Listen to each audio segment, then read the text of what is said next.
श्रीराम समर्थ. श्री गणेशाला, शारदेला, समर्थ सद्गुरूंना, सूतांना, सनकादिकांना, शुकाचार्यांना वंदन करून क्षणभर नामस्मरण करू. श्रीमद भागवत सारामृत कथेचे श्रवण करू.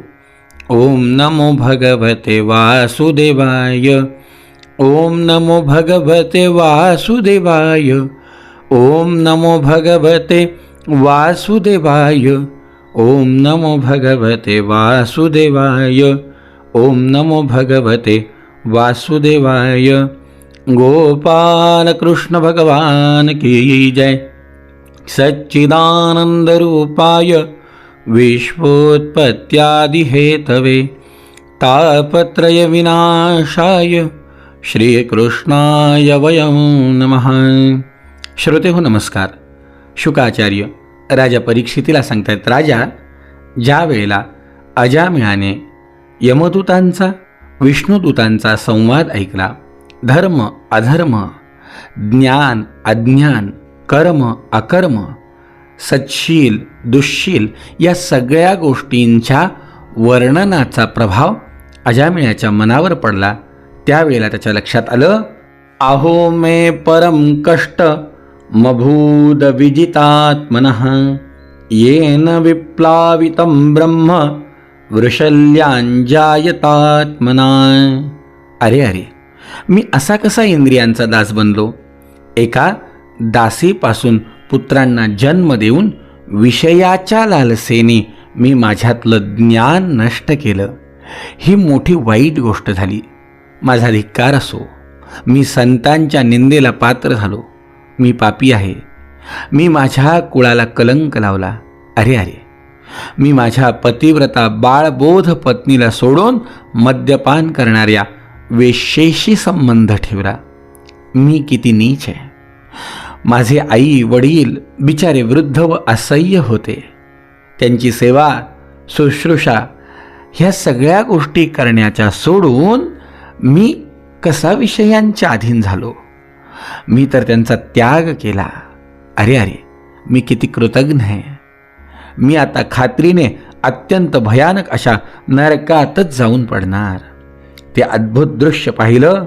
ते स्वप्न होतं की खरं आता जे हातात फास घेऊन मला ओढून नेत होते ते कुठे गेले? फासामध्ये अडकवून पृथ्वीच्या खाली येऊन चाललेल्या मला 4 अत्यंत सुंदर सिद्ध पुरुषांनी येऊन सोडवलं, ते तरी कुठे गेले?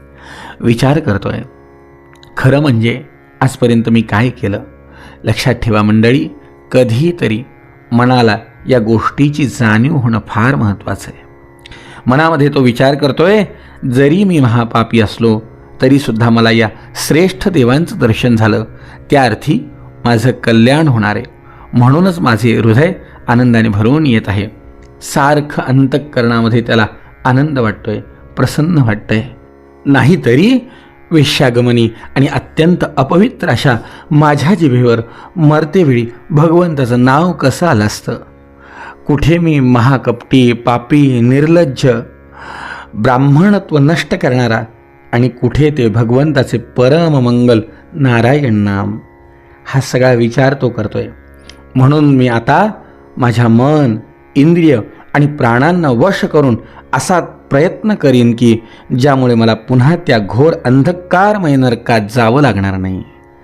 मी अज्ञानाने उत्पन्न होणाऱ्या वासना आणि त्यांच्या पूर्तीसाठी केलेले कर्म यांमुळे उत्पन्न होणारे बंधन तोडून टाकून सर्व प्राण्यांचे हित करीन, वासनांना शांत करीन, सर्वांशी मित्रतेचा व्यवहार ठेवीन, दुःखितांवर दया करीन आणि पूर्ण संयमाने राहील. हा विचार केव्हा आला? जेव्हा यमदूत दिसले. मंडळी, निदान याच्या नारायण नामाच्या उच्चाराने आणि काहीतरी पूर्वकर्म संचित याच्या पदरी होतं, म्हणून याला हा विचार करायची संधी मिळाली. मंडळी, तुम्हाला आम्हाला ही संधी मिळेल की नाही माहिती नाही, पण जो अजामिळाने विचार केलाय तो विचार आपणही केला पाहिजे. खरंच आता तरी आम्ही आमच्या जीवनामध्ये बदल घडवून आणणं गरजेचं आहे. अजामिळ विचार करतोय, भगवंताच्या मायेने स्त्रीचे रूप धारण करून अधम अशा मला तिच्या मोहात अडकवलं आणि तिच्या हातातलं खेळणं करून मला खूप नाचवलं. आता मी स्वतःला त्या मायेपासून मुक्त करणारे, सत्याशा परमात्म्याला ओळखणारे, म्हणून मी शरीर इत्यादीमधले मी माझे पण सोडून कीर्तनादिकांनी आपले मन शुद्ध करून भगवंताच्या ठिकाणी जडवणारे. एवढा विचारसुद्धा मनात येणं खूप मोठी गोष्ट आहे मंडळी. शुकाचार्य म्हणतायत, राजा इति जात सुनिर्वेद क्षणसंगेन साधुषु गंगाद्वारमुपेयाय मुक्त सर्वानुबंधनः. राजा, त्या महात्म्यांच्या थोड्या वेळ झालेल्या सत्संगाने संसाराबद्दल त्याला तीव्र वैराग्य निर्माण झालं. तो सर्व बंधन तोडून हरिद्वारला गेला. त्या देवस्थानात राहून योग मार्गाचा आश्रय करून त्याने आपल्या साऱ्या इंद्रियांना विषयापासून दूर करून मनामध्ये लीन केलं आणि मन बुद्धीला जोडलं. नंतर आत्मचिंतनाने बुद्धीला विषयांपासून वेगळं केलं आणि तिला भगवंताचे स्वरूपभूत आणि स्वतःच्या अनुभवरूप असलेल्या परब्रह्माला जोडलं. अशा प्रकारे जेव्हा अजामिळाची बुद्धी भगवंताच्या स्वरूपात स्थिर झाली, तेव्हा ज्यांना त्याने पहिल्यांदा पाहिलं होतं तेच 4 पार्षद पुढे उभे असलेले त्याला दिसले. अजामिळाने मस्तक लावून त्यांना नमस्कार केला. त्यांचे दर्शन झाल्यावर त्यांनी त्या तीर्थस्थानामध्ये गंगेत शरीराचा त्याग केला आणि ताबडतोब भगवंताच्या पार्षदांचे स्वरूप प्राप्त करून घेऊन भगवंताच्या परमधामाला गेला. मंडळी, किती भाग्याची गोष्ट आहे ना. अशा रीतीने तो दासीपती सर्व धर्म कर्म सोडून निंद्य कर्मे केल्यामुळे पापी झाला होता. धर्मनियम सोडल्याने त्याला नरकात टाकले जाणार होते, पण भगवंताचे नाव घेतल्यामुळे तो ताबडतोब मुक्त झाला.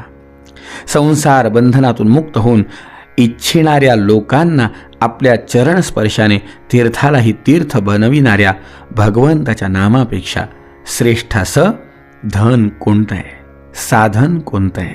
कारण नामाचा आश्रय घेतल्याने मनुष्याचे मन पुन्हा कर्माच्या व्यापात पडत नाही. भगवन नामाव्यतिरिक्त दुसऱ्या कोणत्याही प्रायश्चित्ताचा आश्रय घेतल्याने मन रजोगुणाने आणि तमोगुणाने व्यापून राहतं. तसंच पापांचा संपूर्ण नाश होत नाही. म्हणजे प्रायश्चित्त कितीही घ्या, पण सगळ्यात महत्त्वाचं प्रायश्चित्त भगवंताचं नाम. राजा, हा इतिहास अत्यंत गोपनीय आणि सर्व पापांचा नाश करणार आहे. राजा, जो मनुष्य श्रद्धेने आणि भक्तीने युक्त होऊन याचे श्रवण कीर्तन करतो तो कधीही नरकात जात नाही. यमराजाचे दूत त्याच्याकडे पाहत सुद्धा नाहीत. अशा माणसाचे जीवन पापमय असले तरी तो वैकुंठ लोकात पूज्य ठरतो. अजामिळासारखा पापी मृत्यूसमयी पुत्राच्या निमित्ताने भगवंताच्या नामाचा उच्चार करून तरुण गेला. वैकुंठाची प्राप्ती त्याने केली. मग त्याविषयी आणखीन काय सांगितलं पाहिजे. अरे राजा, यासाठी तर नामाचा आश्रय घेणं फार महत्त्वाचं आहे. म्हणून तर मंडळी संत उगीच म्हणतात का, नाम आहे आदी अंती, नाम सर्वसार. नाम आहे आदी अंती, नाम हेची सार. आहे बुडत्याला नौका, जीवनी आधार. अहो, नामे तारिले पतित, तारिले पाषाण. नामे कोळियासी दिधले, मुनी पद जाण. नाम जाळी संचिताचा, पूर्ण भडीवार.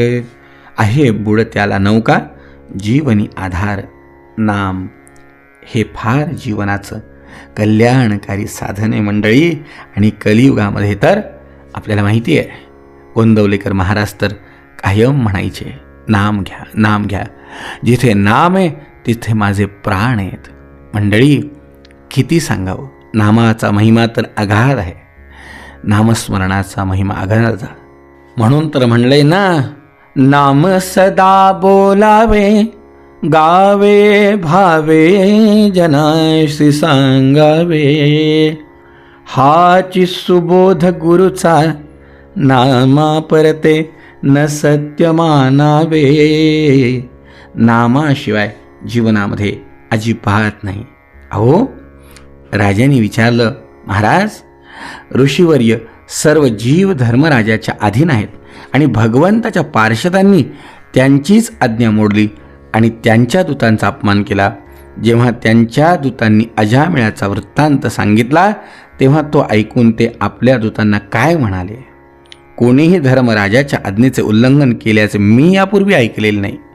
मुनिवर्य, याविषयी लोकांच्या मनातील संशय आपल्याशिवाय दुसरा कोण दूर करू शकेल असं माझं निश्चित मत आहे. आपण मला सांगा की यमदूतांनी याला सोडून दिलं, बरोबर आहे, पण यमाला काय उत्तर दिलं? धर्मराजाला काय उत्तर दिलं? धर्माने कसं काय हे मान्य केलं? कारण धर्मराजाने तर त्याला त्याची शिक्षा देण्याकरता पाठवलं होतं. हा प्रश्न विचारल्यावर शुकाचार्य म्हणाले, राजा, जेव्हा भगवंताच्या पार्षदांनी यमदूतांच्या कामात अडथळा आणला तेव्हा त्या लोकांनी संयमिनी पुरीचे स्वामी आणि आपले शासक यमराजांना विनंतीपूर्वक विचारले. काय विचारले? प्रभो, पाप, पुण्य किंवा मिश्र असे 3 प्रकारचे कर्म संसारातले जीव करत असतात. या जीवांना त्या कर्मांचे फळ देणारे शासक जगात किती आहेत? जगात दंड देणारे जर जास्त शासक असतील तर कोणाला सुख किंवा दुःख मिळेल किंवा कोणाला मिळू नये हे कोण ठरवणार? जगात कर्म करणारे अनेक असल्या कारणाने जर त्यांचे शासकही अनेक असतील तर त्या शासकांचा अधिकार नाममात्र आहे. जसा एका सम्राटाच्या अधीन पुष्कळ नाममात्र सामंत असतात तसा. म्हणून आम्हाला वाटतं की आपण एकटेच सर्व प्राणी आणि देव यांचे अधीश्वर आहात. आपणच मनुष्यांचा पाप पुण्यांचा निर्णय करणारे, दंड देणारे आणि शासक आहात. जगात आजपर्यंत कुठेही आपण दिलेला दंड मोडला गेला नाही, परंतु यावेळी मात्र 4 अद्भुत सिद्धांनी आपल्या आज्ञेचं उल्लंघन केलं आहे. आपल्या आज्ञेने आम्ही एक पापी माणसाला यातनागृहाकडे नेत असताना त्यांनी बळजबरीने आपला फास तोडून त्याला सोडवलं. त्या अजामिळाच्या तोंडून नारायण हा शब्द निघताच भिवू नकोस असं म्हणत ताबडतोब ते तिथे येऊन पोहोचले. ते अजामिळाला घेऊन गेले. त्यांनी आपल्या आज्ञेचं उल्लंघन केलं. मग आमची इच्छा आहे, आम्हाला याचं रहस्य ऐकायचं आहे की आपण हे कसं काय स्वीकार केलं, आपण हे कसं काय सहन केलं. आम्हाला ऐकायची इच्छा आहे. काय काय असं झालं की आपण हे सगळं सहन केलं? जेव्हा दूतांनी असा प्रश्न विचारला तेव्हा प्रजेच्या शासक यमराज प्रसन्नतेने श्रीहरींच्या चरणकमलांचं स्मरण करीत उत्तर देता झाला.